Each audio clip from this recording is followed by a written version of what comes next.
जळगाव ते कानळदा रस्त्यावरील वळणावर भरधाव कारच्या धडकेत दुचाकीस्वार जागीच ठार झाला, तर दुसरा गंभीर जखमी झाल्याची घटना शनिवारी 24 फेब्रुवारीला रात्री 9 वाजेच्या सुमारास घडली। या प्रकरणी जळगाव तालुका पोलीस ठाण्यात कार चालकाविरोधात गुन्हा दाखल करण्यात आला आहे।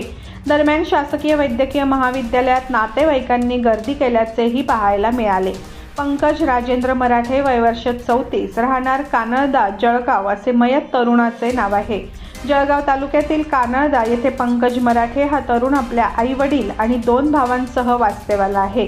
जळगावातील एका गादी कारखान्यात तो कामाला होता। नेहमीप्रमाणे शनिवारी 24 फेब्रुवारीला रात्री 9 वाजता त्याची मोपेड दुचाकीवरून तो गावातील त्याचा मित्र गोपाळ वसंत पाटील, वय वर्ष 29 याच्या सोबत जळगावहून कानळदा येथे घरी जाण्यासाठी निघाले। जळगाव ते कानळदा रोडवरील एका वळणावर भरधाव कार क्रमांक MH14 P1560 ने जोरदार धडक दिली। या अपघातात पंकज मराठे यांचा जागीच मृत्यू झाला, तर गोपाळ पाटील गंभीररित्या जखमी आहे।